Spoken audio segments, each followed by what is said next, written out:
You're listening to Tales from the Flipside.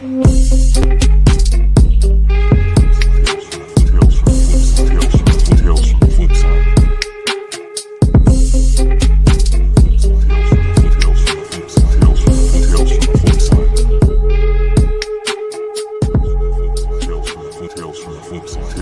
Tales from the Flipside. What's up, everybody? Welcome to another round of Tales from the Flipside. Every Monday night, we bring this to you guys. Tonight, we have a special guest, one of our favorite creators, Frank Gogol. Thank you for being here, brother. Hey, thanks for having me, guys. Thanks for having me back after one time and then again for a third time even. Yeah. Hey, Frank, Crazy. I have some bad news. That Comic Book Wars podcast, it doesn't exist anymore, so we can't go on it together. I'm sorry. Damn. That's all right. That's all right. Sorry. You're terrible. All right. Yeah. So anyways, listen, great show tonight, you guys. The chat is going to be lively again. We've got a killer market report. We're just going to hang out and talk. We're going to pick Frank's brain about dead end kids and just have some fun. So I got questions about no heroin too. Yes. Let's do it. And nothing's off limits. Nothing. Hell yeah. He makes it even better. You hear that, chat? I want to give a real quick shout out to once again to Mighty Mel V and the Drunken Chat crew. Congrats on 1,000 subs. You guys are killing it over there, and we appreciate you guys. So all the Drunken Chat sharks out there just killing it. We appreciate you guys too. So all right. Don't forget, guys, that Comic Book Women this Tuesday. No interview this week for them. They're just going to hang out and talk comics. So it'll be a lot of fun. I see Jorge Lopez in the chat tonight, Plants Periodicals. We appreciate you guys. We got a couple of new names that I haven't seen. So yeah, very cool. Let's get into, why don't we get into some news? You want to start in some news? Let's get into it. Yeah. All right. Listen, the rumor news is crazy and kind of what's going on and all that fun stuff. But we're hearing all of a sudden out of nowhere Ahsoka rumors for episode 5 and not episode 10 or sorry, not episode 5. It would be episode 14, the 5th episode of this season. Does that sound right?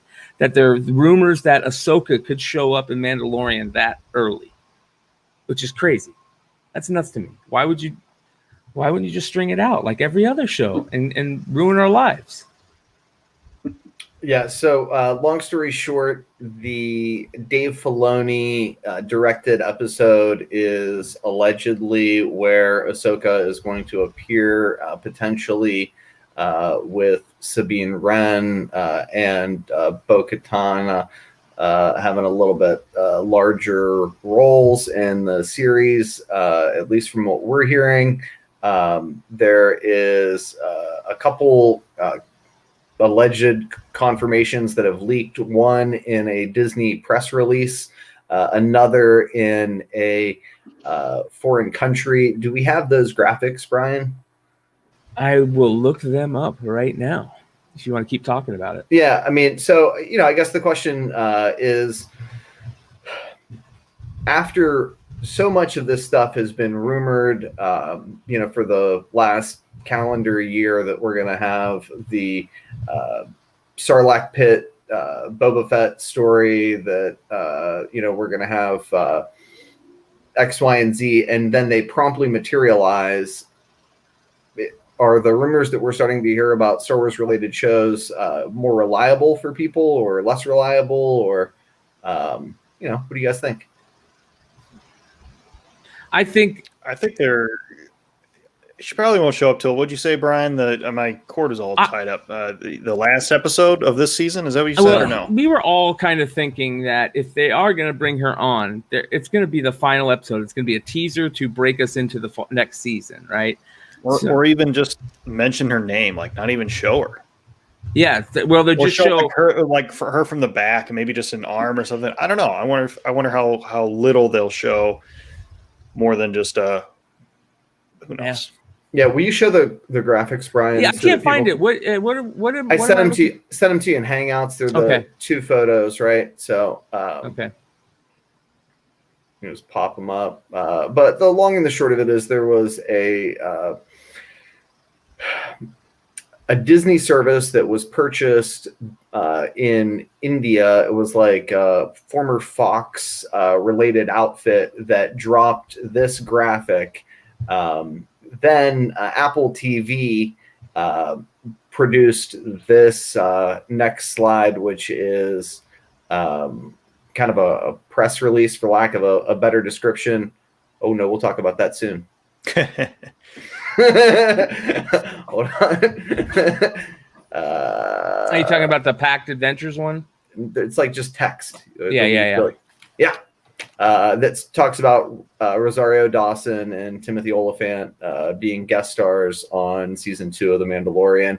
That was an Apple press release. So, here we go. And I think the consensus opinion is that Rosario Dawson is probably going to spin off into her own television show, not going to have a huge role in this season of The Mandalorian.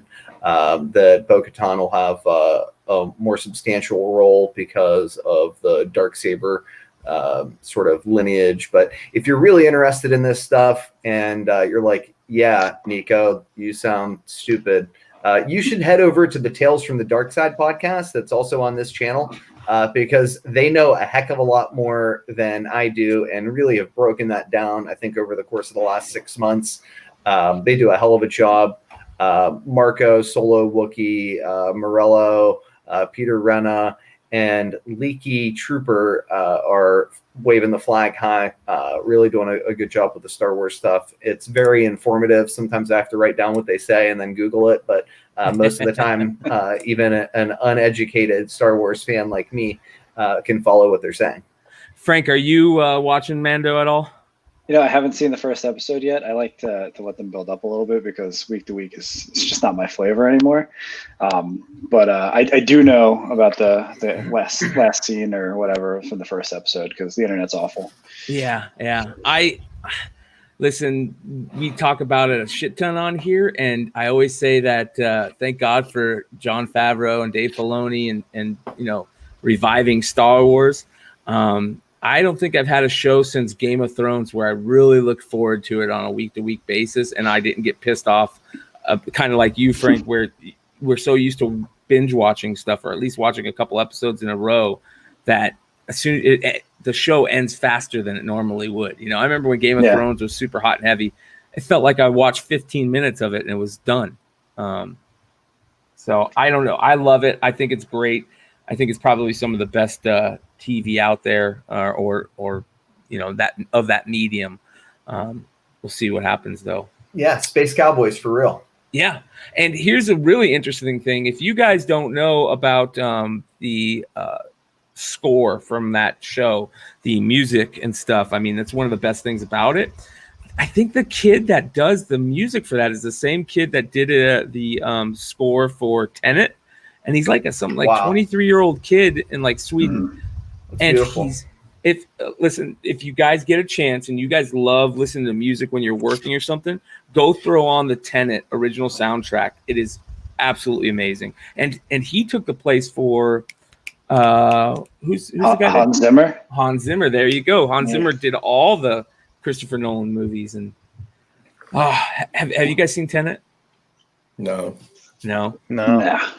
I am desperate. I might go to a theater. I'm going to have to drive very far, but I might go in a hazmat suit and just sit there and throw popcorn at my face. It wasn't that bad when I went, man. There was they have seats like that are spaced out, and I just need to find one of those theaters that's been renovated. Just do a drive-in. That's what I hear. Don't they have drive-ins in where you live? No. They started doing drive-ins in Dude, Michigan. I'm lucky that we have like running water and electric. No, I'm just kidding. But we used to have a drive-in, and then they turned it into like an oil field. Makes sense. Welcome to West Virginia. Yeah. Let's talk about that other picture we teased people All right. with. Yeah, this one's interesting because this threw me for a freaking loop. I'm still thrown for a loop on this one, man. All right. Bada bang. All right, so everybody remembers the bully from Stranger Things. Help me out with his name, Darcy. Don't know. Oh, the Red Montgomery? Ranger. It's the Red Ranger, right? Yeah. I can't remember his stinking name though. Montgomery? It says it right there, Montgomery. Yeah. Darcy Montgomery. All right, Yeah. all right. Thanks. At least somebody knows the hell they're on. He drops this on IG, right, and promptly takes it off. Now we remember we've seen people in the past that have done very similar things, whether it's Jamie Foxx or I don't know. I'm trying to think of somebody else. Boss Logic did it for Black Adam, kind of, right? Tom Holland. Yeah, I mean, Ant-Man, and Tom Hardy. Yeah, Paul Rudd. I mean, they all just put those little teasers out and kind of like ripped them down quick. So is this him dressing up for Halloween? I don't know. Either way, it was a hell of a sales pitch, and people are stoked for Wolverine. So, unfortunately these days, what is reported as news is often conjecture and rumor and innuendo. So please don't take what I'm saying as hard news, because it's not. There are a number of people that are suggesting that we may get a cameo in the Falcon Winter Soldier television series of a Patch character. They're also talking about all over the internet everybody's favorite Old Man Logan, fresh off his operatic show tune career, pumping up on fucking IG. He's got like stories of him just like crushing it in the weight room. And the issue is like, is he trying to beef up for a guest spot in Doctor Strange and the Multiverse of Madness? Will we get Hugh Jackman one more time on the big screen, even if it's for a split second? I don't know that there's any veracity to any of this stuff, but it's all kind of interesting and makes me happy because, I like that kind of stuff as long as we're real clear that it's just a rumor, just speculation, just innuendo, just conjecture, and not hard news.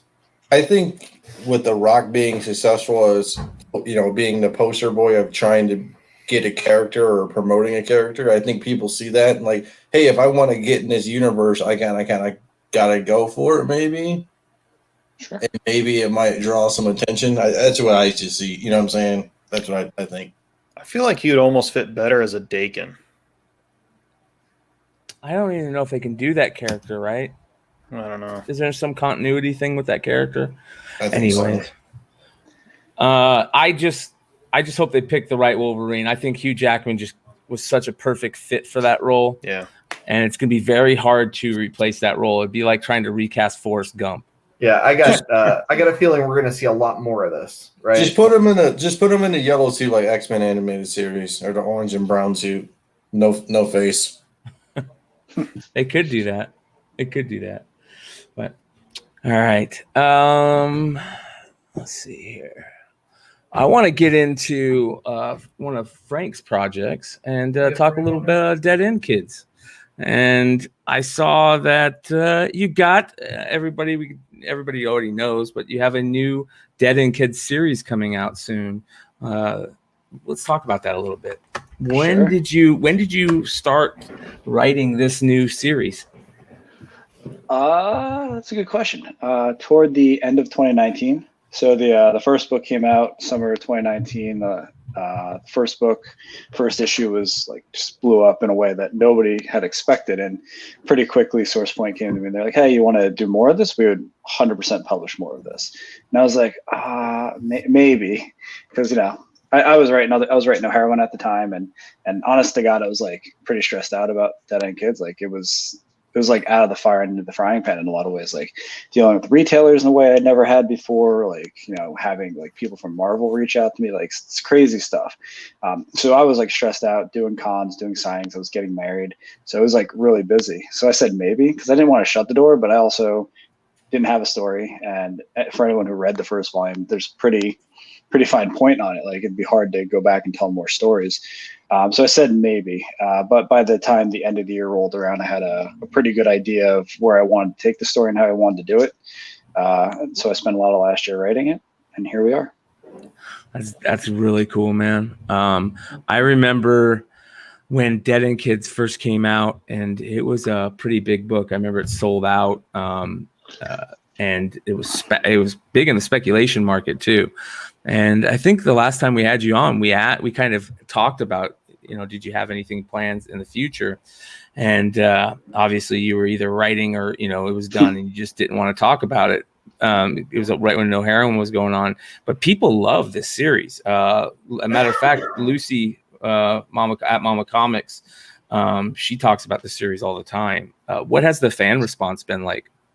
To the new series? Yeah. No, to the news that you have a new series coming out. Yeah. Oh, it's. I mean, I had people ever since the first book coming out asking if there was going to be more. I have this one guy who it's going to sound like he's bothering me, but he's not. He's just a really nice guy. Probably once a week he says, "Hey, are you doing more? Hey, you're doing more." Now he's asking if there will be a third volume. He's a cool guy. I like him. But no, it's been nothing but kind words and a lot of people being, you know, really happy that there's more coming. I spent the last like 3 full days reaching out to all the retailers I know, which is probably close to 600 retailers, and a lot of them are really excited, which is cool to hear. Yeah, that's what you want to hear, right? Like that the retailers want the book and the people who are going to read the book want the book. So overall, 10 out of 10 would recommend this experience, putting out a sequel. Yeah. What's it like dealing with sorry about that. You deal with retailers on a different level. I've noticed you deal with, like, you're going out there and reaching out to retailers and that type of stuff. What's that been like, dealing with retailers on that level? It's good. My like professional background, day job is in marketing. And I think we talked about this before. Oh, that is, that's cute. Get one of these. Yeah, there you go. I don't know if you can see right behind is the original artwork too. So level up, bro. And then I got the and I got the peach over here, the original peach.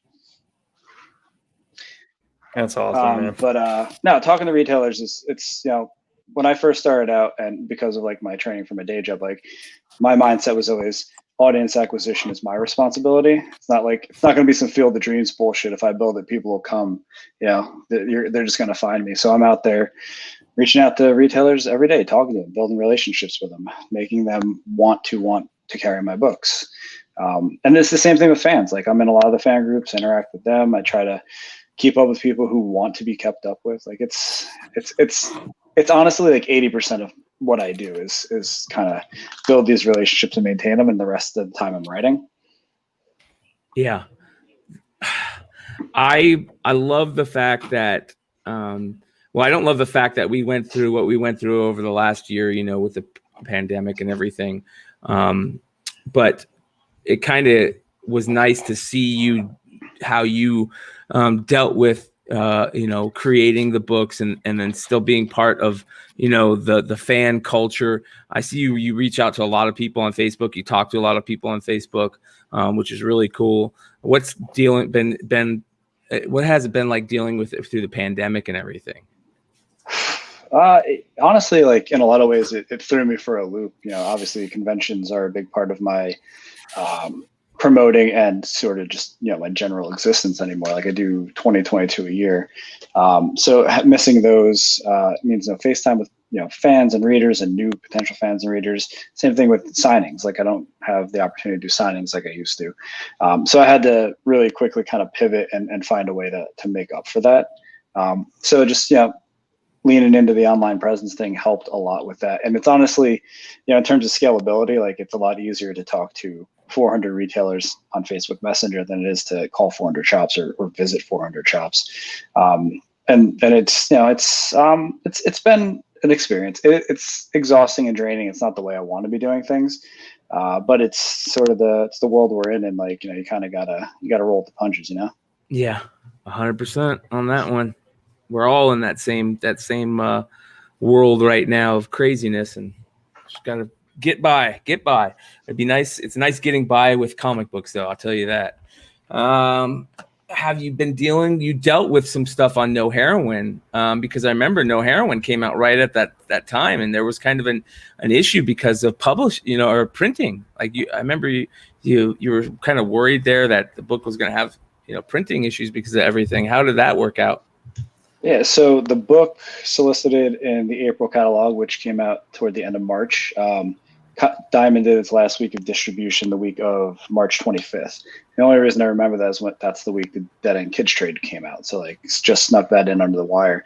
But I started pushing the book back in January. I really tried to expand the promotion window and reach as many people as possible. And then 4 months later, I'm like, all that is like suddenly washed down the toilet. You know what I mean? So it was a big worry because like after Dead End Kids, like I'm always trying to level up and do a little bit better than last time, sell a few more copies. So I had this goal that I picked out of a hat that we would do double the sales on number one of No Heroine that we did on Dead End Kids number one. It's not like something you can measure. It's not something you can really affect in a big way, but it was just something like sort of a North Star for myself.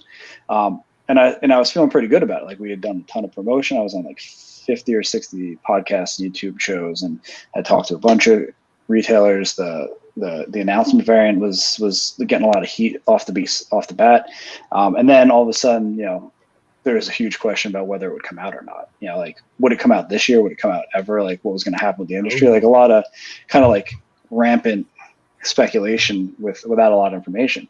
But as like the weeks started to go by, I started to kind of like manage my expectations, and I was like, all right, we're probably not going to do double, but maybe we'll do 20% more, But like it kept going, and at that point, I was like, maybe we'll sell 20% of what the first issue of Dead End Kids did. Like, there's just no way to know, and with all the different bans on shipping and travel and stuff like that, printing in China versus printing in the US, Diamond being able to distribute or not, like it was just a whole big mess with a whole lot of moving pieces, and no one had any answer. So there was definitely a week there where I was like, this book might not come out.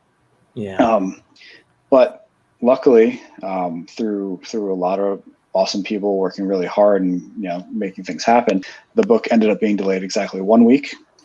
And we did 120% or 220% of the orders on Dead End Kids. So we more than doubled it. Wow.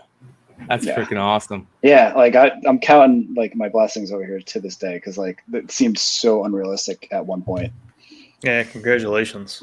Thanks. Yeah. You had some really gorgeous covers also on that No Heroine book. And one of them I see behind you is the Peach. And there was, I think, like a metal variant of that too that was absolutely stunning. Yeah. Hey, you ready? My roommate's a super fan. Like legit. Awesome. No, legit. Nice.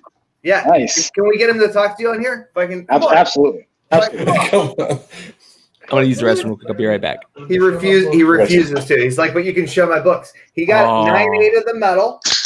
Yeah. Nice. Yeah. He banged it out. I was like, all right, you ready?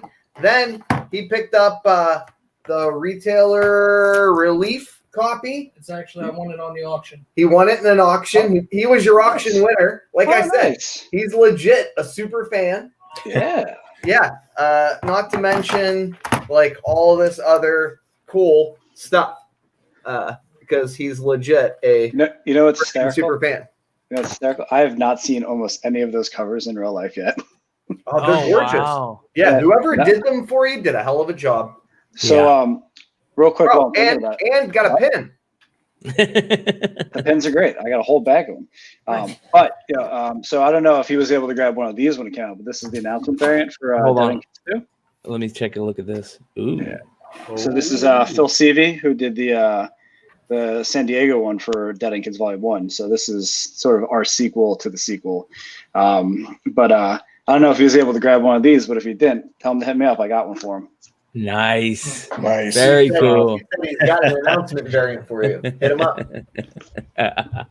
He got a big old smile on his face. Taking Even care of better, people. man. Even Yeah, better. people taking care of people. I am so happy. You've done what I haven't seen anybody do in small press comics, which is get out there and really become a part of the community and talk to fans and retailers and a real And be a real face. Like yeah, in a people helping people kind of way. Like, I'm here for the people that support me and read my books, and here to support the artists that draw these books, here to support the retailers that sell these books, and it's commendable. And if you love comics, then you should love what Frank's doing in comics. It matters. So there's my 2-second pitch.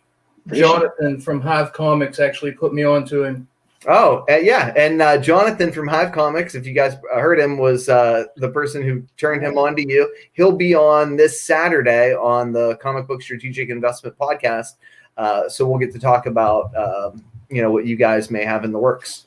Yeah, John's good people. You couldn't have a better guest, so I'm gonna pop in for that one. Freaking coffee, man. All right. Yeah, a lot of people in the chat right now. Thank you guys for joining us tonight. Like again, we said the chat keeps the show super extra fun. So thank you for being lively in the chat tonight. See a lot of you guys in there. do we want to bring our super secret guest on? Yeah, let's bring him on. Let's do bring it. him on. Let's give him a in-person congratulations to the one and only Mighty Mel V. Congratulations, brother. Thank you. Thank you for having me. We were just doing something on Drunken Chat. I'm glad to be here with Mr. Gogol. My pleasure. It's my pleasure. I was searching. Well, first of all, say hello, Dino. Thank you. P-Dub, happy birthday. McClay, of course. Nico. Mr. Gogol, I was searching for. First of all, Dead End Kids I could not find in New York whatsoever, number one. Woo!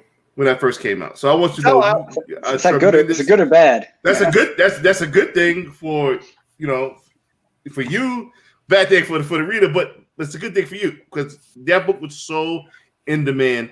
And I just want to say that I happened to get a copy, loved it. I appreciate that. I appreciate that so much. No heroin though. Yeah, that's what we were just talking about, Mel. Is no heroin.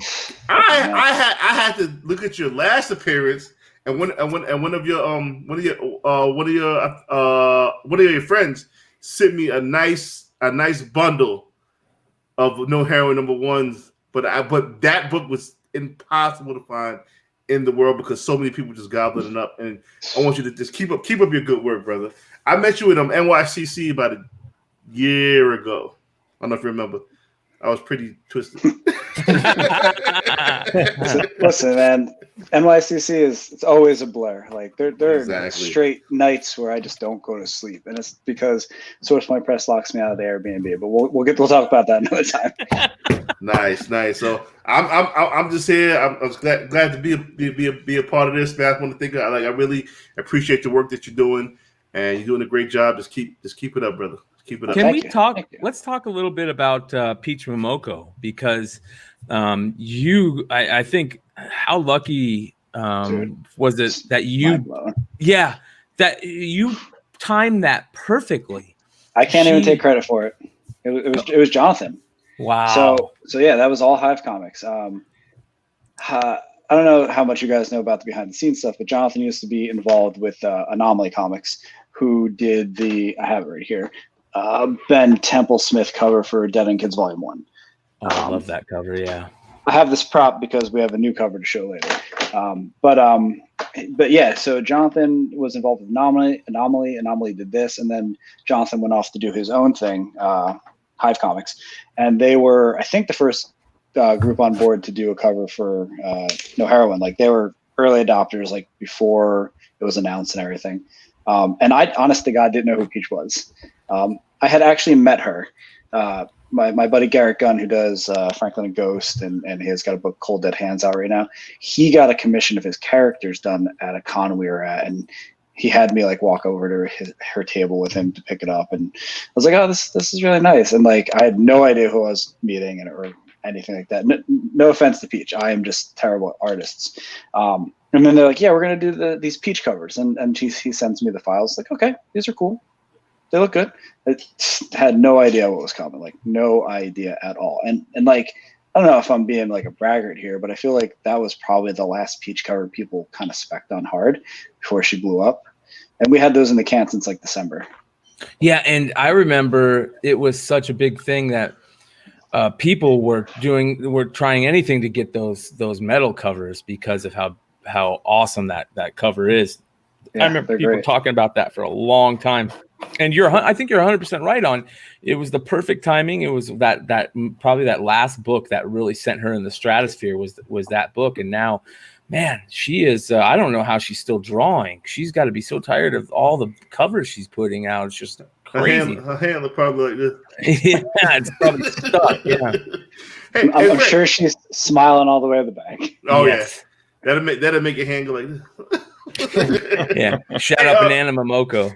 Hey Frank, let me ask you, as a creator, as a successful creator like yourself, how important are speculators to up and coming creators? You know, that's a good question, and something I think about a lot. I think that it's pretty undefined still. Like speculation's been around since like probably late 80s, early 90s for sure. You know, and it's caused its share of problems and whatnot. And I think the environment that people are speccing in now is a lot more stable than it was in the 90s, with information being able to be distributed in a more even way, and more dollars to go around, and easier access through purchasing online, stuff like that. So I think it's still being defined. What I see it at, like, I think a lot of people take it as a necessary evil, and I don't see it that way. I see it as just part of the ecosystem. You know, like you got readers and collectors and spec people, and then people who buy just to flip. Like, I mean, like there's all different reasons people buy comics, just like there's all different reasons people buy cars. Some people buy a car to drive, some people drive a car to race, some people buy a car just to have it sit in their garage. You know, they're the collectors.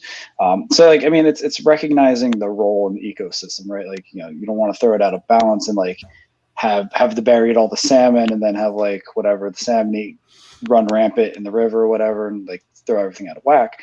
But as long as, you know, there's people aren't specking too much too often, or it's not being taken advantage of, and like people are shilling all the time on eBay to like artificially drive shit up, I think that it's fine. Like, I really don't think it's a problem. I think that retailers have a long memory, and that's part of the perception. But as far as I'm seeing, like it's certainly helpful for me. Like they've made No Heroine, Dead End Kids bigger successes, whether they would have been big or small to begin with. They were definitely part of it, like factors for sure. And I think finding those people and as a creator and being able to leverage them and you know, meet the demand that they have, it's definitely part of the job. Like, you know, it's a different audience.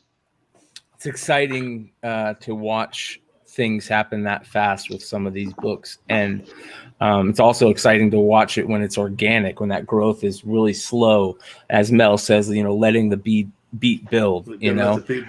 Yeah, and I think the books that do that slower have a better chance of staying, you know, at the longevity, obviously.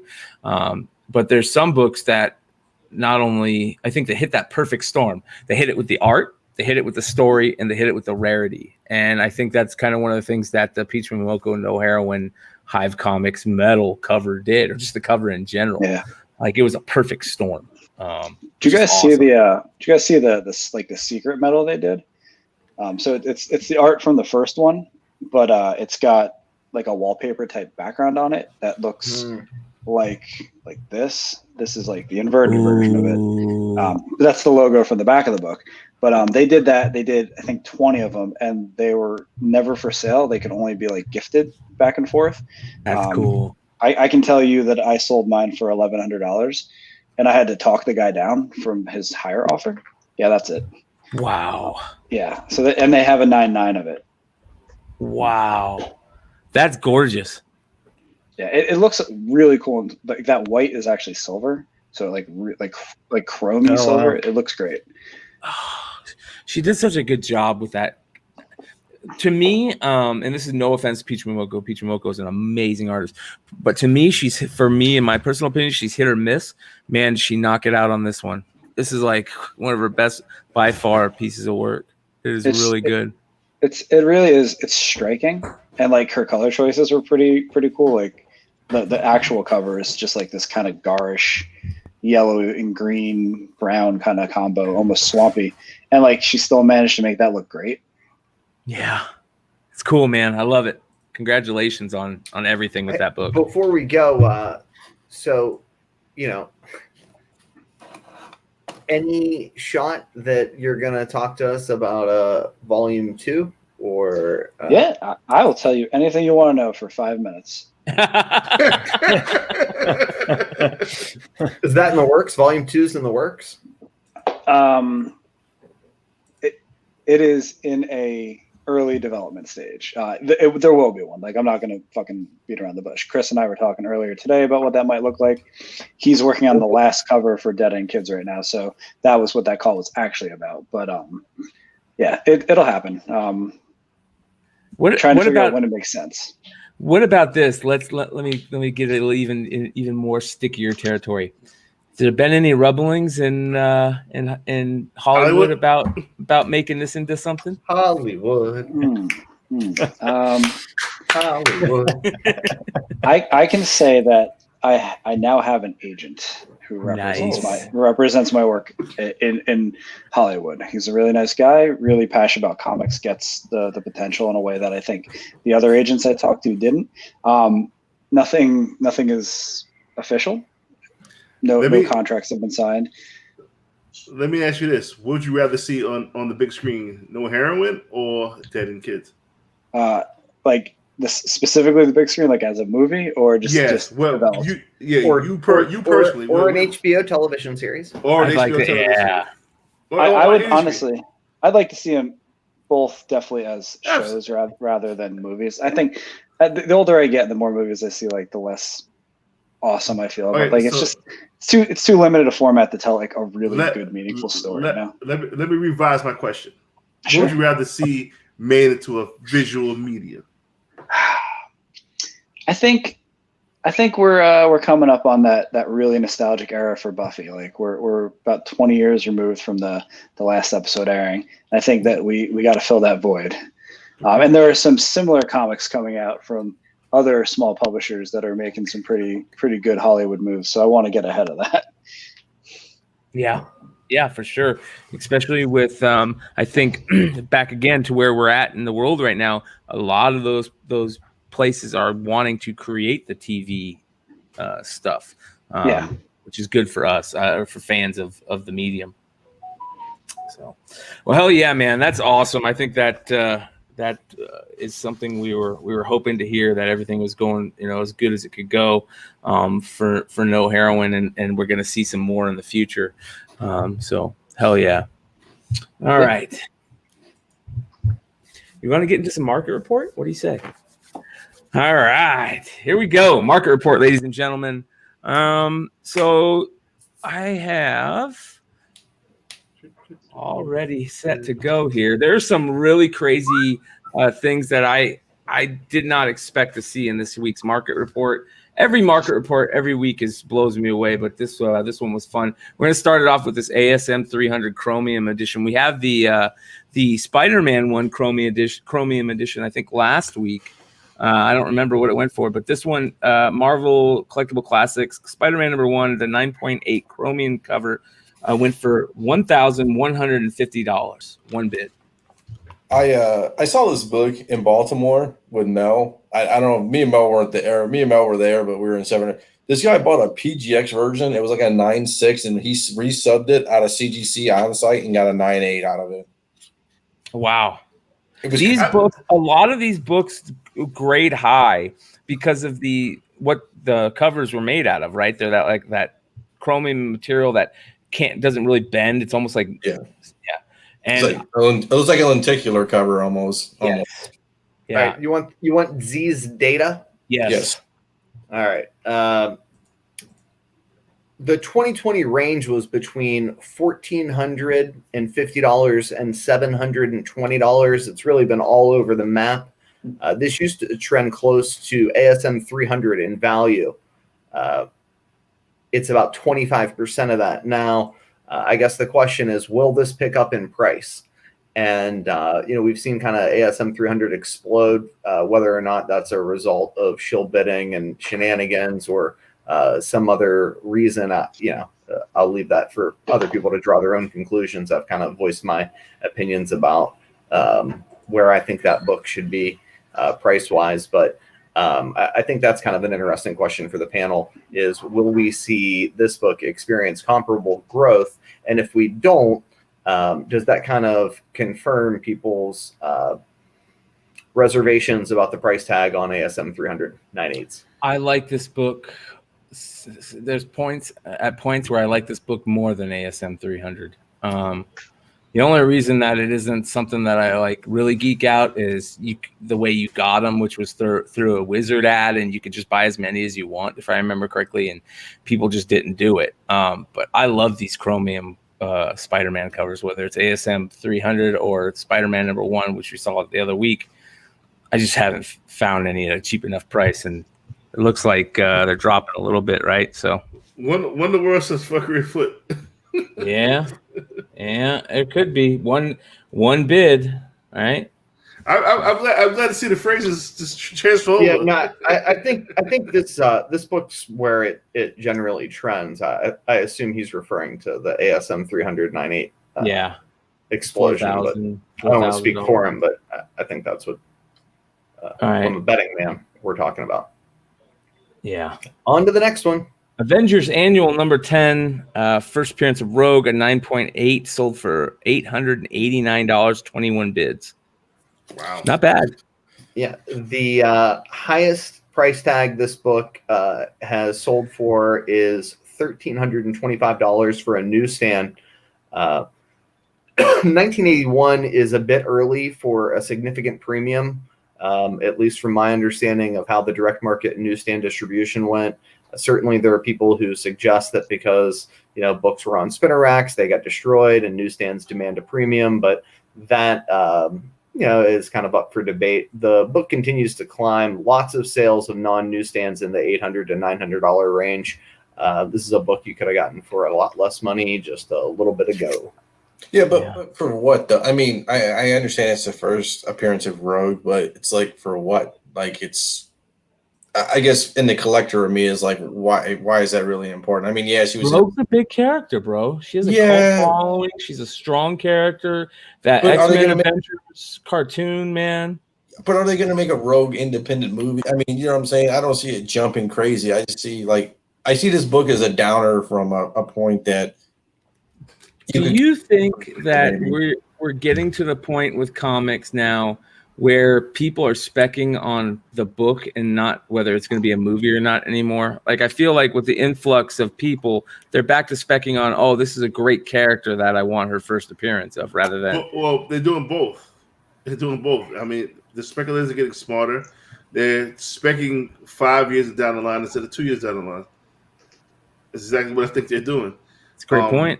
If you buy this book now, you're hoping that this book goes up in value $300-400 in 3 or 4 or 5 years. You're hoping to see a new Rogue. I mean, Mel, that's a big gamble, though, Mel. Right? I mean, it's $1,000. Yeah. I mean, you're going to see Rogue again. You're definitely going to see Rogue again, and who knows? It could be the hottest actress at that time playing Rogue, and then boom, $1,500 book. Yeah, I mean, the truth is that if this had the cover that I guess was subsequently commissioned, if you're looking for that cover, it's somewhere deep in our IG page. Shout out to me. Please look at our IG page. It's exceptional, right? Because it features Rogue. This book suffers in the same way that books like Hawkman #4 suffer. The first appearance of Wonder Woman suffers. I mean, the list kind of goes on and on. If she was on the cover, Katie bar the door, I don't care how common this Avengers Annual is, you're looking, I think, at a $2,000 9/8. So This is really cool right here. Check this out. Ronan says Michael Golden did an amazing unpublished covers for Avengers 10 that was rejected by Marvel, and I did not know that, so I went and looked it up. That's pretty sweet. She's front on center. Yeah, that's not actually. Is this like a redone one? That's not precisely what happened. So again, if you look at our IG page, what happened was somebody went out and was like, "Hey, can you redraw that?" And this is what he drew. Okay, and I got you. Exceptional. Yeah, it is. Yeah, Beyond it's exceptional. I mean, can you imagine if that was the cover? Oh, game over. Lights out, right? It'd be a $2,000 book, maybe more. Yeah. Maybe, who knows? Unreal. Very cool. All right, on to the next one. This one seems to pop up a lot on the show for some reason. It's because of our boys, the Treasure Boys. Yep. It's the Treasure Boys spec. Batman 1989, the movie adaptation, a CGC 9.8 signed by Michael Keaton, sold for $905 with 22 bids. Yeah, so if you guys don't know what the Treasure Boys are, they are a group of adolescents. Is that the right term? Yeah. Young kids. They're young kids who love comics. They are legitimately the future of the hobby. If you can't support them, then you can't. Yeah. Jesus Christ, you need a fucking therapist. Okay, go see a therapist. So I'd really appreciate it if you would find them on YouTube, subscribe to their channel, like, comment, be kind. They're smart though. They do things like pull the Jedi versus Sith Dark or Dynamic Forces variant out of boxes for $1 and then sub it and get a 9.8. I mean, and this was a book that the youngest of the three brothers spec'd on, which it's kind of been like a recurring trope. They're incredibly entertaining. Their dad edits the videos. He's smart. And I think this is interesting. There's a 990 or best offer up right now. But it looks like a Keaton signature will cost you about, $700 to $1,000, depending on the book that he's signing. What? So, yeah.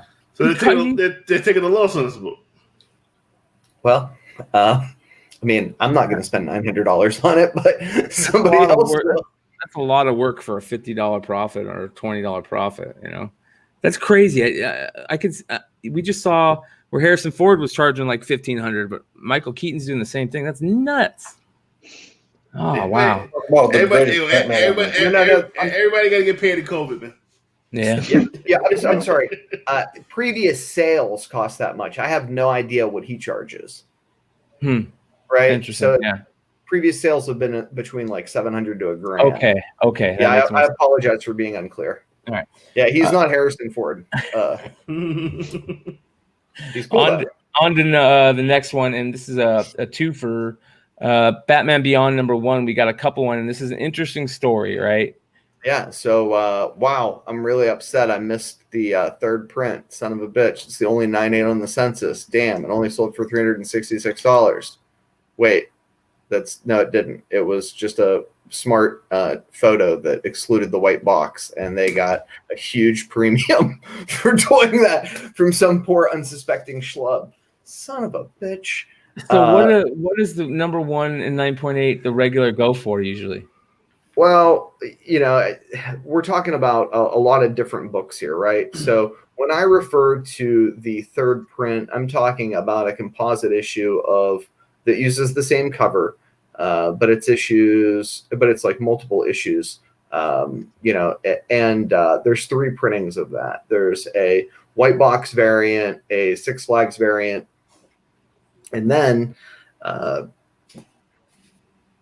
there's the third print that has no box. That third print is believed to have been distributed at Warner Brothers stores. We talked about that in depth with Steve Horn, who's kind of he's just a lot smarter than me, and basically everybody I know. It's kind of creepy how smart he is, but I just take notes when he talks, and I think people are looking for that. They're still not really sure what's what, and that's why I guess we talk about it all the time, is so that there's some clarity there. It's not the white box. It's not a barcode.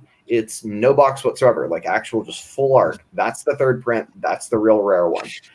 There are two versions of the Six Flags book, one more rare than the other. And you really kind of just got to get on mybargaincomics.com and read his article with the photos to kind of get some clarity there. But I just want to demonstrate for people that are spending, hundreds of dollars, potentially more on comics, that you got to do your homework. And unfortunately, people, whether this was intentional or not, I don't know. But the reality is that the exclusion of the barcode, the white box, and the info, I think, on the main photo resulted in a serious premium for one copy as opposed to the next. Not bad. All right, Del Auto Mickey Mouse. This is the Disney Comics and Stories number 13 Mickey Mouse Del Auto black and white variant, which is limited to 333 copies. Wasn't I thought it was like 666 on the other one, right? Which was weird for a Disney variant. But anyways, $437 for this 9.8 42 bits. Yeah, it seems like I felt like that's a big drop. No. You guys you're mixing up books. So there's been about 5 sales in the $450 range. One outlier in September that was $324. So what's the color going for? That I don't know the answer to, Mel. I apologize. But the question is kind of like, what the hell? People spend more money on these like Disney 9/8s than they do on the first appearance of Mickey Mouse in comics. It blows my mind. Look, Mel and I talk all the time about how I don't get how much money people spend on modern comics compared to older books, but it makes far less sense to me when we're talking about Disney stuff, right? Like, okay, so maybe it makes sense when you've got like characters on the big screen and like, here comes insert your hero here, America Chavez, Riri Williams, whomever it may be, or like, there's an ongoing Gwenpool series and people love it because she's funny and she breaks the fourth wall, or whatever it may be. But Mickey Mouse is Mickey Mouse is Mickey Mouse. I get Delato did it, but can someone explain why these books command such big money and why they have such a rabid fan base? Because it's a great cover and it's limited to $333. This used to be $1,000 book though. This is if you got this at $437, you caught it steal. Hold this book at this price. Wow. Interesting. Well, it's like Star Wars, right? I mean, Disney and Star Wars are the same people. You know what I'm saying? I mean, there's people who collect Disney figurines, like the stuff you see at Hallmark, because it gets so crazy and expensive. It's just another collectible that they gotta have because they gotta have everything Disney. The color was a $600 book 2 months ago. Yeah, but why not spend the money on the first appearance of Mickey Mouse? You can get a low grade first appearance of Mickey Mouse for like $1,000. A real beater for like $500-600. That's what this book was selling for. What does the cover look like? What does the rarity look like? This is the market that we live in now. I think there's also an audience aspect to this one, right? Like think of like. That's good. No, sorry. Well, like think of those covers like what are they? Is it Tigum, like the Venom Tigger, and the Deadpool, Winnie the Pooh. Like that's not the same market as like a serious collector. Those are Disney fans or Deadpool fans, like, and they're trying to buy this limited Deadpool item or this limited Mickey Mouse item. They're not trying to buy a comic book, Yep. Yeah, it blows my mind too. Like when people buy those Tigum books, like Wonder World brought up a good point. Disney collectors already have that first appearance of Mickey Mouse. They don't have this book yet. And for somebody to get this at $437, salute. Sometimes you get lucky, and that's. Dude, I was a naysayer on those Marvel 1000 Disney variants, and I was dead wrong. You know what I mean? Like when people were like, buy them at $100, buy them at $150, buy them at $200, and now they're a solid grand. Yeah. I'm trying to tell you. Didn't one of these sell over the weekend for like $10,000 or something? The ASM 6667. Absolutely. Yeah, absolutely. Yeah. So we also have another big book we're going to talk about here shortly. Anyways, on to the next one. 1940 DC Detective Comics number 40. First appearance of Clayface. First Joker cover. What? Is Joker on there? Oh, he is. I barely see him. Yeah. $6,842, 32 bids. 4.0. Yeah, so in March, a 3.5 sold for $6,509. A 3.0 sold in July for about the same amount, $6,500. A 5.0 in August for, you ready? $12,300. It's a weak price, I think, on this book that presents well. There's 99 copies in the census total. That's it, which is insane for a Batman book. My God. Yeah. But 59 universals. So think about the number of restored copies. I mean, that's just wild to me. Super rare, super coveted book. There's 194 at the top of the census. Congratulations to the buyer. Holy cow. Yeah, that's crazy, man. Next is Fantasy Quarterly #1. Who was talking about ElfQuest yesterday? I'm sorry. Bill, my buddy Bill, who's on the Black Panther Tribute podcast. I apologize. I'm going to continue to apologize every single time this book comes up. I told him not to buy this book when it was half this price.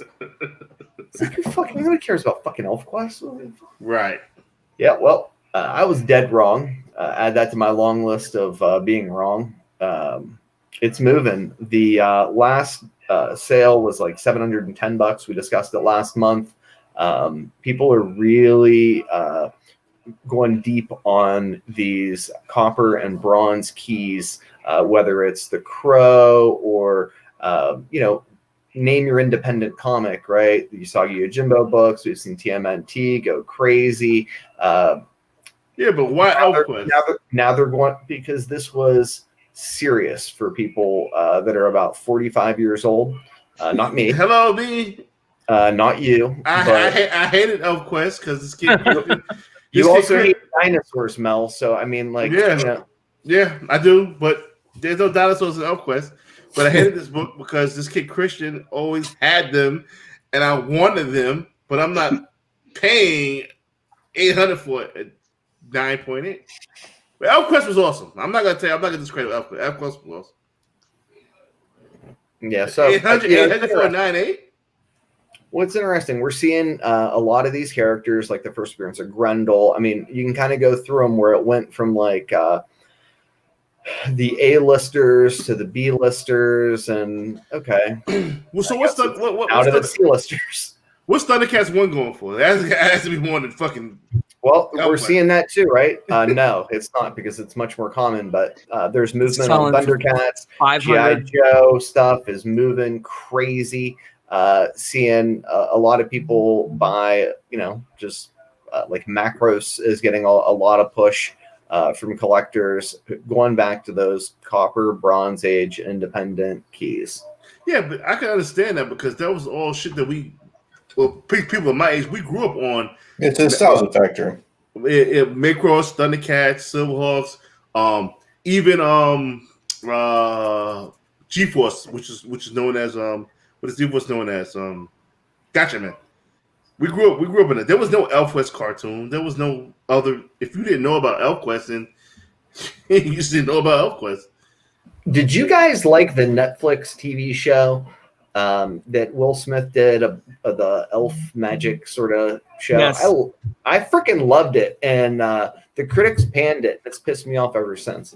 Here you go, I'm Mel. hoping they do a sequel. Double cover. Send me that. Nope.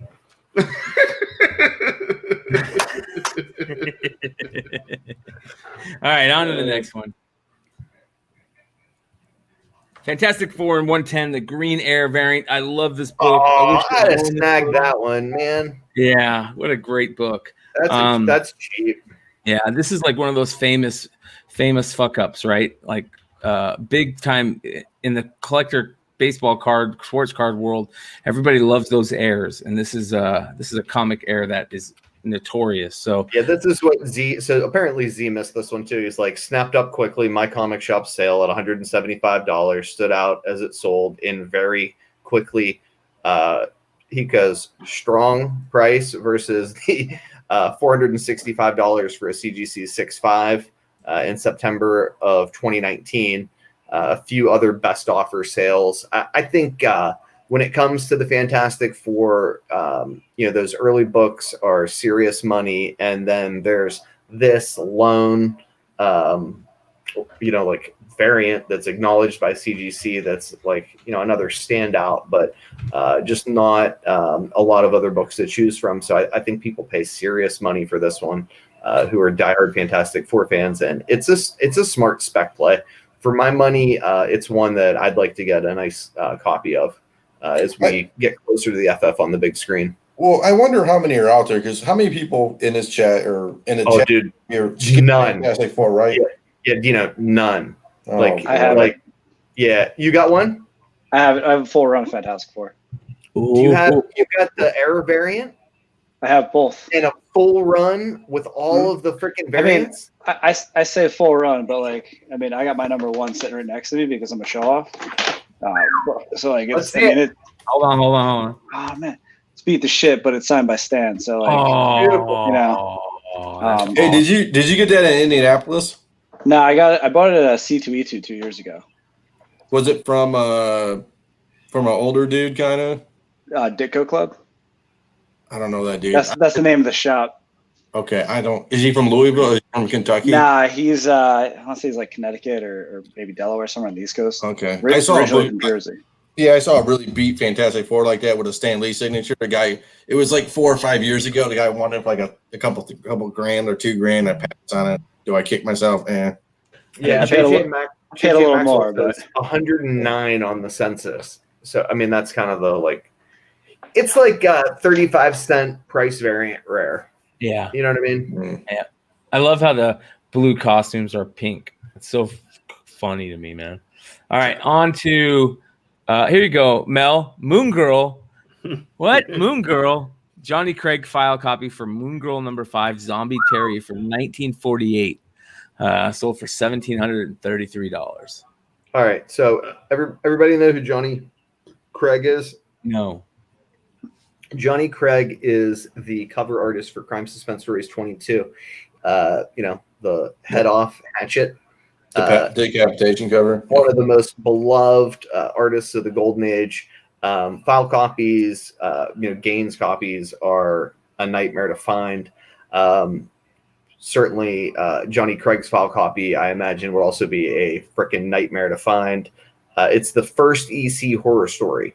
And Gaines copy in the fine VF range, but a split spine of 1 1/4 inches was a 4.0 that sold for $2,000 in 2020. So those are your big boys. If you're an EC fanatic, getting your hands on this one, Craig's copy or Gaines' copy of the first horror comic produced by EC seems like a steal of the century at this price tag. Congratulations to the buyer. Yeah. But you'd also have to be a nut to kind of know all that stuff. Me and Nigga go back and forth about this shit every week. He calls me. I don't get this.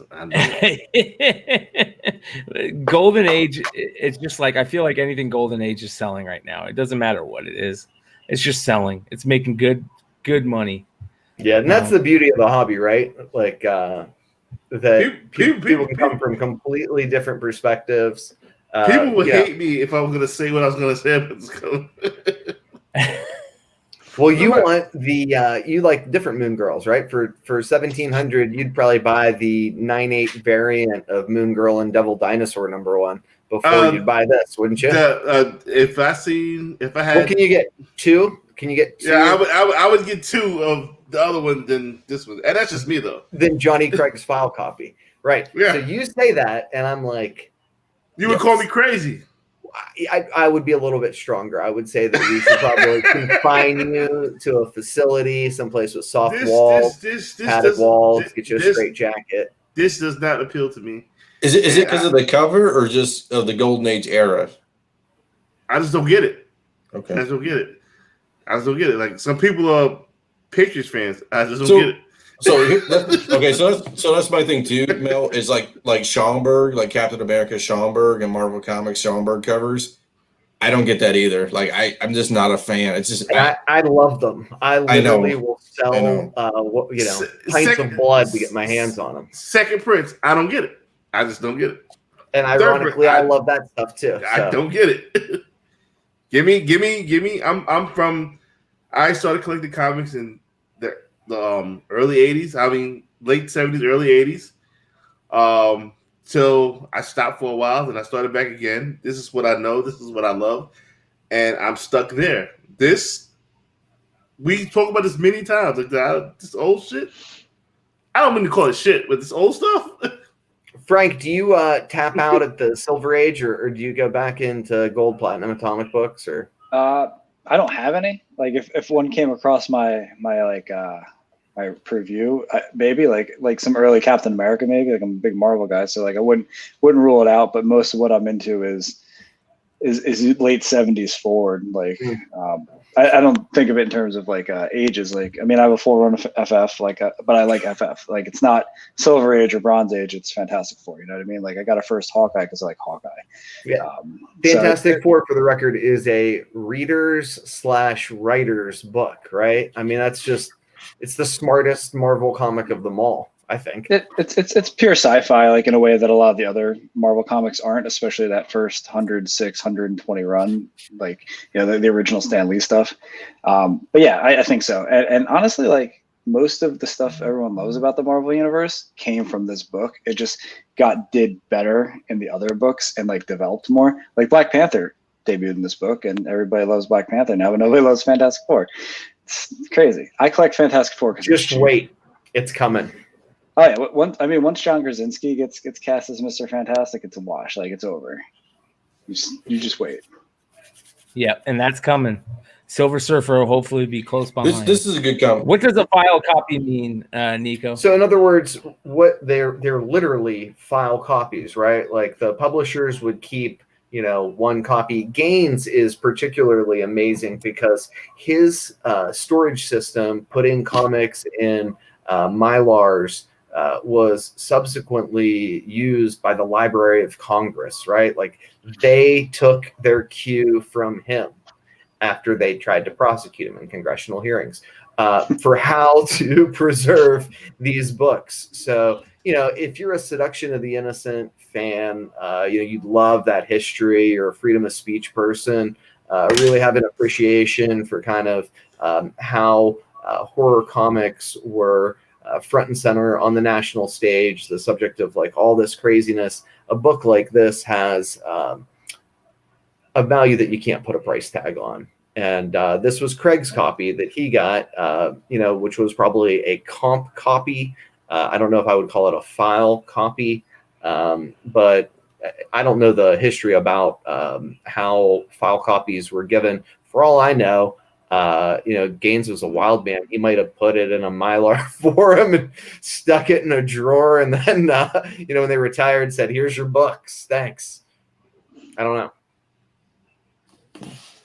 All right, on to the next one. Bada bing. Sandman #8. Love this book. First appearance of Death. Listen, the rumors are starting heavy and hot on her showing up. I guess there's been a casting announced for a call sheet casting for the Death character. Nico, if you want to get in a little bit more on that. Yeah, that's exactly right. So, a lot of the news that we report as news, not like, hey, here's rumor, conjecture, some asshole with a Wikipedia that says that this is on a reserve list, comes from casting calls where, Hollywood talent agents will be like, hey, this movie's looking for these 6 characters, and they have like a little description of them. Sometimes they'll provide real names. Sometimes they provide pseudonyms. And, you got to do a little detective work. This one, they didn't mince words with. It was Death, 25 to 31 or 30-year-old female, yada, yada. Book starting to move. It was an all-time high of $790, but has really been trending about $500 for, I don't know, around a year or so, maybe a little longer, and then in the $600 range, and now it's starting to move up to the $700 range. The Karen Berger variant is a book that's eluded me my entire comic collecting life. It's one that I wanted when I was a lot younger and had a lot less disposable income and never got my hands on. And then I thought about making a play on one and let some people talk me out of it. And yeah, I may never see one in real life. But if you're sitting at home, for the love of God, open up your goddamn Sandman comics and read them. Specifically, at least just open up the freaking first page of your Sandman number 8s and see if you got the Karen Berger editorial variant. I know they're still out there somewhere. The census isn't high enough. I know what they made. So you may be sitting on treasure. And if you haven't taken a look, you're making a mistake. Similarly, when cons open back up, look at these fucking books, right? Like if you see one, ask somebody to take it down. I'd like to open this up, you know? Take a look. That's one of the rarest books out there. It's definitely worth a shot. Yeah, this is not that book. That book in this condition, oh God, it might be a $5,000 book at this point, maybe more, who knows? But that I've book, never even seen one. You in real life, neither have I. You would pay more for that book than that Moon Girl book we just talked about earlier. Yeah, because Sandman is it's a modern book. It's my favorite series. It's like fine literature. I think it's a trade that I can give to people that don't like comics, and I can give it to them, and they'll just be like, "So tell me about these comic books that you read." You know, what Gaiman does. You would have no problem paying that much for a modern, just as long as it's rare. Well, he also has PC value to it. Like I'm right there that with one's Nico. like Death was my first crush. Yeah. Ask a lot of fucking weird comic kids that are about my age. They'll be like, yeah, when I was 12, I had a thing for this, fictional character that I read. Death. It was way too mature for me when I was that age, but it was a comic book, so I got my hands on it, and I didn't understand the literary allusions until I was a lot older, but it's something that was so meaningful that it informed my childhood and so many others in such a way that I think it's the reason that I kind of fell in love with the hobby and with fiction in general. Respect. I respect that. Here we go. A 9.6 editorial variant sold for $2,100 in August. Hey Mel, we got a book. This one's from my my roommate. I'm gonna send it to you, so I'll get that out in the mail forthwith. Thank you, sir. Much appreciated. That's a good looking book. What was that? Can we zoom in on that? Yes, we can. I think it was a good looking book too. That was a congratulatory win for the mighty Mel V on 1,000 subs for It's Drunken Chat. Oh, thank you. Nice. Yeah, from my roommate John. Very cool. I appreciate it. I'm a double on that. I didn't show this earlier, I forgot, but Ben did another cover for the new Dead End Kids. When I get my hands on one of these, it's heading your way, bud. Thank you. So Hell yeah. Remind me in January because I'll forget though. Thank you. Much appreciated. Thank you. Thank you. We have let's see here. I think we have like one or two more, and one of them. Listen, this is a lot of people's grail. This is right up my alley right here. Yeah, this is what I fuck with. Masters of the Universe, the 1 in 25 Wilkins variant, the quote unquote Ultimate Skeletor. I was there $3. with Dino. I was there with Dino. Got on the floor and dug because I'm too fat to dig on the floor. Dino got his in shape ass and won treasure. Where did you score on that grade? It was low. It was like if I would have graded it out, it probably would have been a 9.0, 9.2. But I mean, for $3, Right. that is what digging in cons is what I miss. That is what it's all about.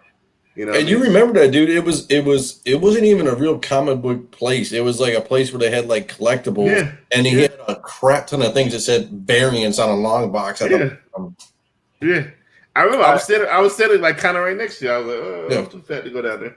Yeah, so all-time high on this book in 2019 is $3,000 fucking dollars, dude. This year there's been 2 sales in the $1,500 range and then a $1,200 sale. Z wanted us to know that he put in a bid near $1,200, and as you can see, he lost. Damn, by a lot. Beautiful cover. I would love to get a print of this. I know Leg has talked about that before, that Wilkins does do prints. They're just kind of hard to find. This next book is one of my all-time favorites just because I love this run so much. Yep. It's jumping, dude. Jumping. City of I own a Compton. full run of Swamp Thing, and it's one of my prized possessions. And Alan Moore, we talk about, I think we just got done talking about Neil Gaiman and kind of how I think Neil Gaiman kind of took the baton from Alan Moore and ran with it. Yeah, and this is some of Alan Moore's obviously best work, but some great characters in this run, and the Justice League Dark stuff is starting to get talked about more, I imagine. Like it's they can see the light at the end of the tunnel. But this is Saga Swamp Thing 37, CGC 9.8, sold for $1,176. I've been trying to get Alan Moore on the podcast.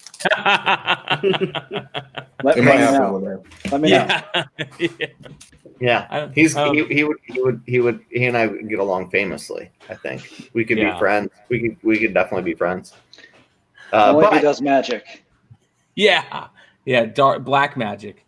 So if you guys are unfamiliar with this story, I think it's one to Google and check out. A guy found, and you can actually find it, I think, on comicbookspeculation.com, or at least on the old Comic Book Wars podcast. A guy found the original art of this book in Canada on a con floor for like nothing. They just sold it. He left. He sent it to Heritage. Lord only knows what it sold for. This book, just so you can kind of get an idea of how wild a ride it's been on this year, has sold in the range of $500 and $1,300 in this condition. February was the low sale. 2019 high was $775. There's a ton of news. This is another one of those books, like if it had John Constantine on the cover, I think it'd be a $2,000 book. It's just an amazing, important key. And, it's funny, every time I go to a show, if I see a 9.8 there of this book, whether it's a direct market or a newsstand, it gets more attention than almost any modern book, maybe any modern book. But people won't shell out the money, and I think that's starting to change. John Constantine character is like that good girlfriend that you won't never give a chance and just keep cheating on, because he's such a great character. He always keeps coming back. Give John Constantine a chance, please, and make it work, because he's a great character. Yep, I agree. Look at this one, Thor 337. Oh my God, I want to talk about this shit. Newsstand 709, CGC 9.8. Now we talk about like newsstands that matter and newsstands that don't. This is a fucking newsstand that matters, right? Like people don't give a shit about the direct market 9.6s, 9.4s, 9.2s, whatever. The newsstands sell. They command a real premium. CGC doesn't acknowledge it, but for whatever reason, it's one of those books like Batman Adventures 12, New Mutants 98 that collectors seek out in a newsstand and pay a premium for. It's closing back in on its high. $780 is the top sale. All things Thor are hot. The question is, are we going to see Beta Ray Bill and Love and Thunder, or somewhere in the multiverse? I don't know. And does it matter? People love him. Yeah. We'll end it on this one. This will be the last one. Teenage Mutant Ninja Turtles #1, the misprint Air recalled color printing from 2009. Sold for $326 and a 9.8. Yeah, that's crazy, dude. The 2019 average was $120. It was up in price in 2020, but there was still like $150 outlier low sale. has sold as high as almost $400. I think the whole run was recalled, but I wish Paul was on here so we could confirm that. If somebody who cares a little bit more about Teenage Mutant Ninja Turtles in the live chat than me could tell me about it, I'd appreciate it. That's crazy, man. Yeah. Turtle stuff is going nuts. All right, one last book that isn't on the market report per se, but is something that we wanted to talk about. Was very interesting, and it is this Chadwick Boseman signed Black Panther. What did it end at? 10K. Well deserved. And I think we know somebody that has one of these. Wow. Yeah. So I wonder if this is the one that he sold. We'll have to ask. I think he's in chat. Is it Dino? Dino got his fucking poker face on. No. You know him though. He bought it. I think he paid a nice price for it. I know. Just because you said I know him, I know exactly what you're talking about. Yeah. So, $10,000. That was a good buy. Yeah, smart. But again, this goes back to we talked about it. Is it okay now to sell these books? Yeah, I agree. Give them to people who like the day of. If you were selling these books, any chance with both the books, you sell the books the day of, you're a piece of shit. I'm sorry, you were a piece of shit. Yeah. I'm sorry if I'm giving a little bit too much raw shit for. No, man, you're right. You're right. My bad, but yeah, I keep it real. If you sell the chat, like we like on Drunken Chat, we set aside a whole week. We gave it a week before we even started talking about speculation. Not even selling books. Before we were talking about speculating who the next Black Panther people, like we gave that shit a week. If you start selling books the day of, you're a piece of shit.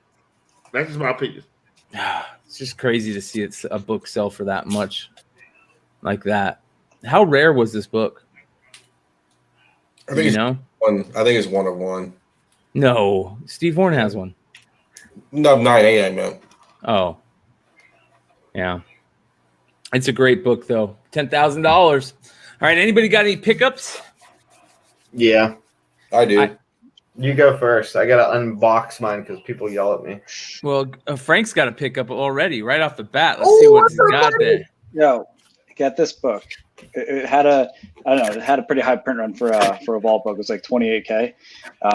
But it's a good book. Alex is a great writer. He did some stuff at Marvel this summer, and this is a book I've been waiting for a while. So definitely, there should be copies everywhere. But for a good book, pick it up. Is it Giga? Is that how you say it? How do you say it? Giga or Giga? Yeah. I've never actually heard it pronounced. I've been saying Giga though for 6 months, so I hope I'm right. Yeah, we'll have to check that out. Hell yeah. All right, man. so apparently this is becoming a thing now. I bought the last one and this one from two different people who both are now using these things to. That's better than what I got. That's 2 weeks in a row. Before you get to that, I gotta run out right quick. Mr. Gogol, it was a pleasure. It was a pleasure talking to you. Pleasure asking you questions, and it was an honor to be on Tales from the Flip Side with you guys. I gotta run back to Drunken Chat. We're gonna end it up right quick. I can come back. Give me a couple of minutes, but I appreciate you guys for having me. I appreciate what you guys did for me for the 1,000. Love you guys to death. Love you, buddy. All right, we'll see you, bro. All right, see It you in a is, minute. man. All right, thank you, Mr. Gogol. Is Mel the fucking most likable, decent, kind human person on the face of the I God? feel terrible knowing him. Like, I just feel like I need to be he really makes you nice want to to be him. like a better human being. Like he's just as good as it gets. I'm so happy he's got some success real quick because he deserves it. Makes me super happy. All right, so thanks to whoever this person is, Travis. All right, thank you, sir. I told you I was serious about the G.I. Joe stuff. This is the Golden Age G.I. Joe book that matters. And it's all because of the cover. I don't know that it would be fair for me to call that the prototypes of Duke and Scarlet, but it's certainly a banger of a cover and one that never, ever comes up. So I promised that I would start talking about how much I pay for books.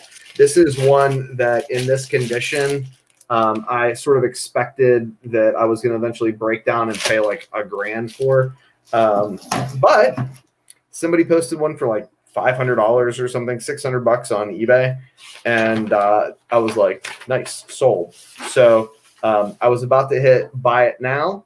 And they had the best offer button. And this has gotten me in a lot of fucking trouble in the past. And I was like, let's roll the dice. And I was like, hello, sir. How much would you like for this book? And he's like, how about $375? And I was like, you are a fucking stud. And I asked him if he had any other old books for sale, and he didn't. Not that I wanted. And yeah, Travis, you're a gentleman, and I'm appreciative. I'll keep buying from you, buddy, for real, for real. So that was my one cool story. Then there's my one shitty story about buying things from Mile High. So probably shouldn't have showed that. That probably has like my credit card information on it. Whoopsie.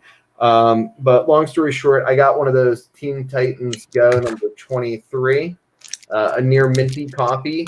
They were $16. I had one of those half off coupons. So they were $8. It was free shipping if you got if you spent $60 or more. So, you know, I cranked it out, tried to get 6 copies. They sent me 1 and didn't honor my half off coupon. But anyway, it is what it is, and I'm happy I got it. And, you know, that's what happens sometimes. I'm not surprised. It is what it is. All right, I got a quick one, and I'm opening it as we go. And it's funny how just by dumb luck, Frank is on tonight, and I got this at my door, and Frank was talking about Hive Comics, and I got my Hive Comics, Ronin. Oh, nice. Yeah, Wow. and they did a really good job with Staniak. Those are beautiful. Yeah, and those are nice, but these ones are nicer. The black and white with the blood. Oh, dude, that's beautiful. Yeah, and yeah, so we'll see.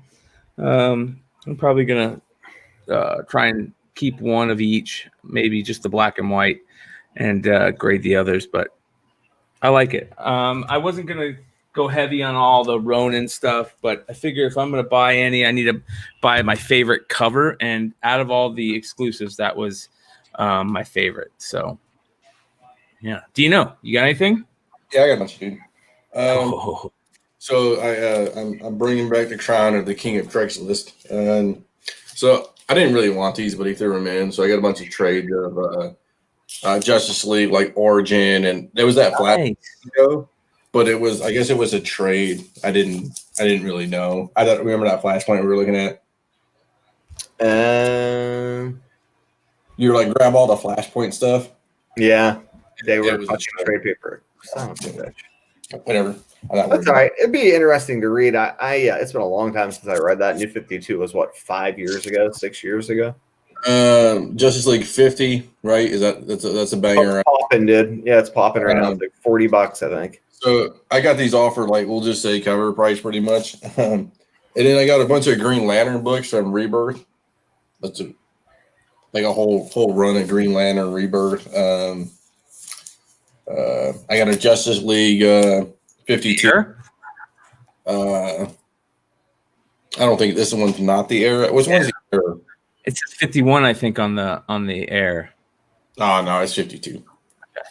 The 51 I do have, but it's not the air. Hold on a second.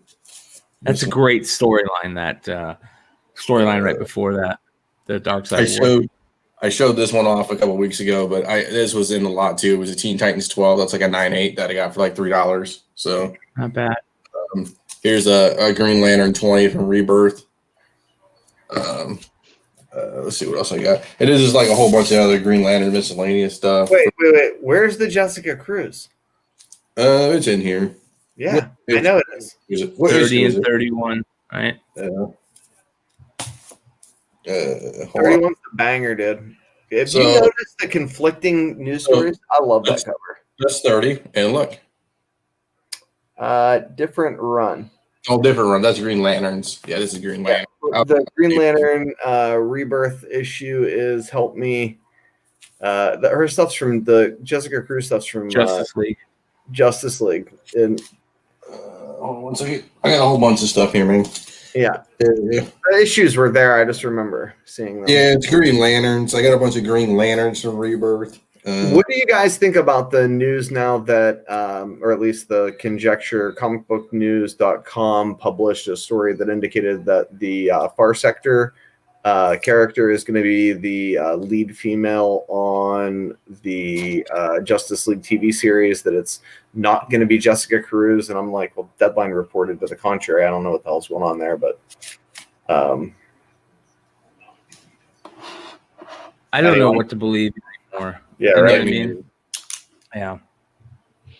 Well, it's just rumors and people breaking stories left and right, and you gotta separate the wheat from the chaff, just like everything else. So yeah, suffice to say, the Jessica Cruz first appearances are in that giant stack that Dino has. I know because I saw them and I was like, oh, those are nothing. Grab them. yeah. By nothing, I Real mean they quick- cost him nothing. Real quick, I want to remind everybody to check out Comic Barricade. Go to comicbarricade.com. Get 10% off by using the code Flipside. They just released their Comic Barricade XL.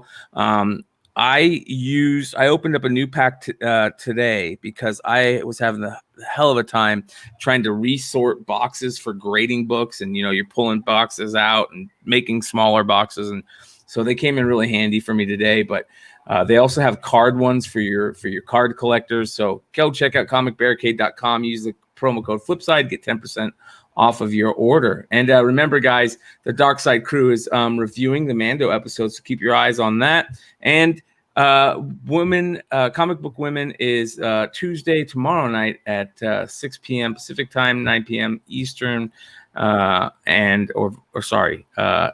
p.m. Pacific time, 9 p.m. Eastern. Hey, Frank, before we go, where are you going to be next so we can follow you on your celebrity tour? I'm gonna be in my house. No, I know you're going to be on another Forever. YouTube show. Oh God. Wait, I can actually tell you where I'll literally be. Those calendars. Let's see. Next up, tomorrow I'm on a podcast called Talk to Me Nerdy. I'll be on Pastrami Nation on Wednesday. Be on the Comic Chop Up on Thursday. I'll be on the Source Point Press live auction on Friday. I'll be on the Source Point podcast video thing, Get to the Point. Adventures in Poor Taste. I mean, I'll be everywhere. Is there one? Hardest working man in show business. That being said, you guys go pick up. First of all, go pick up No Heroine.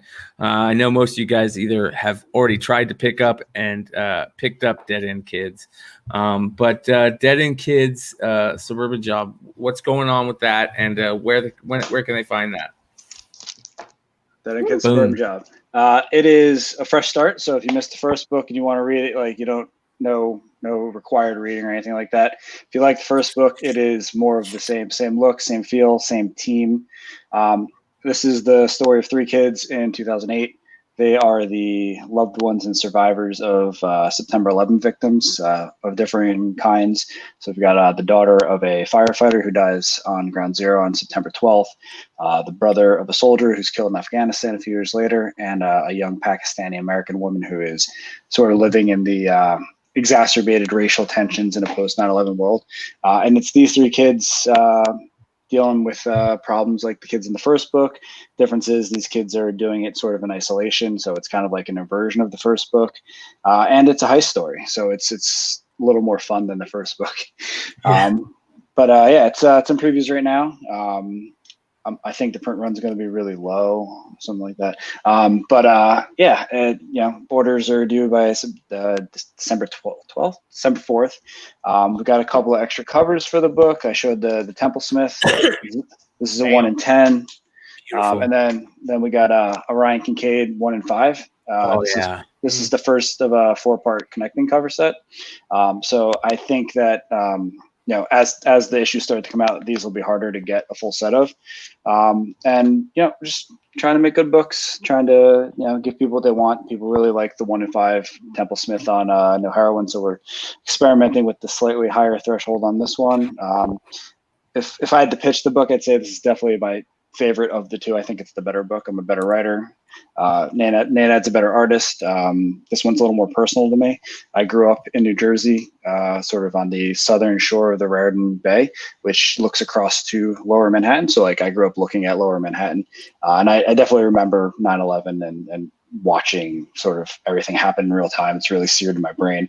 I think it really did affect an entire generation of kids. So I thought Dead End Kids was like a really good platform to tell a story about that. I do want to stress that it's not a 9/11 book. Like it's not tragedy porn. It's about these kids several years later and what they're going through because the world changed and their world's changed.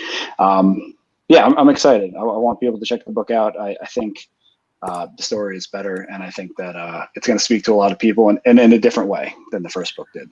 Well, we can't thank you enough, man. And, like we said at the beginning, you're one of our favorite creators. We really appreciate you and what you're doing and the stories you're trying to tell. And just for being a cool guy and coming on and hanging out with us. We hope to see you again. And we're always rooting for you, brother. So thank you. Can we ask one more question? You can ask any question you want. Joey Fink says, is it possible to buy any original art? For Dead End Kids, yes, but in like a really limited capacity. So the book is drawn digitally. So like interiors, there is no original art, but Chris Madd, who did the interiors for No Heroine, did the covers on both Dead End Kids series. I love working with Chris. I'm going to work with him until he prices me out.